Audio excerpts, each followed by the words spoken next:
மீண்டும் ஆட்சிக்கு வந்தால் ஹவாலா பணத்தை கைப்பற்றுவோம். இபிஎஸ் சபதம். குடும்ப ஆட்சி முறைகேட்டில் திமுகவினர் சம்பாதித்த ஹவாலா பணத்தை பறிமுதல் செய்து மக்களிடம் திரும்பி தருவோம் என்று அதிமுக பொதுச் செயலாளரும் எதிர்க்கட்சி தலைவருமான எடப்பாடி பழனிசாமி ஞாயிற்றுக்கிழமை தெரிவித்துள்ளார். பெரிய அளவிலான ஊழல், நிர்வாக தோல்வி மற்றும் குடும்ப ஆட்சி என்று ஆளும் திமுக அரசின் மீது கடுமையான குற்றம் சாட்டுகளை வைத்தார். மக்களை காப்போம், தமிழகத்தை மீட்போம் என தனது மாநில அளவிலான பிரச்சாரத்தின் கீழ் 183வது சட்டப்பேரவை தொகுதியான அம்பத்தூர் செங்குன்றம் சாலை பகுதியில் உள்ள ராக்கி திரையரங்கம் அருகே திரண்டிருந்த பெரிய கூட்டத்தினர் மத்தியில் எடப்பாடி பழனிசாமி பேசினார்.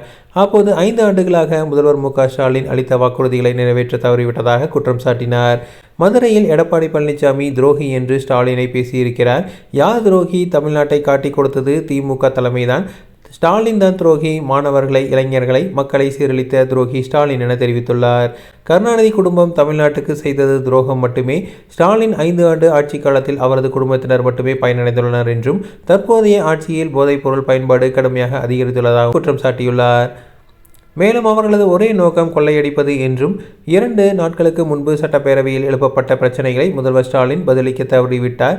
அவருக்கு தைரியம் இருந்தால் எனது கேள்விகளுக்கு பதிலளித்திருக்க வேண்டும். அவர் அவ்வாறு செய்ய தவறிவிட்டார் என பழனிசாமி கூறியுள்ளார். அதிமுக அரசின் சாதனைகளை எடுத்துரைத்த பழனிசாமி வறட்சி, கஜா புயல் மற்றும் கரோனா தொற்று நோய்களின் போது எடுக்கப்பட்ட நடவடிக்கைகளை சுட்டிக்காட்டி பள்ளி மாணவர்களுக்கும் அவருக்கும் தேர்ச்சி, கல்லூரி மாணவர்களுக்கு ஆன்லைன் வகுப்புகள் நடத்தி தேர்வு நடத்தினோம், குடிநீர் விநியோகத்தை உறுதி செய்ததாகவும் விரைவான நிவாரணம் வழங்கியதாகவும் சுகாதார நெருக்கடியை திறம்பட நிர்வகித்ததாகவும் கூறினார். மேலும் இலவச ரேஷன் விநியோகம், குடும்ப அட்டைதாரர்களுக்கு நிதியுதவி, அம்மா உணவக திட்டம் மற்றும் முதியவர்கள், கர்ப்பிணி பெண்கள் மற்றும் மாற்றுத்திறனாளிகளுக்கான நலத்திட்டங்கள் என மக்களுக்கு தேவையான உதவிகளை செய்து கொடுத்தோம். அதனால் அதிமுக ஆட்சி பொற்கால ஆட்சி என போற்றப்படுகிறது என முந்தைய ஆட்சியின் சாதனைகளை பற்றி பேசினார்.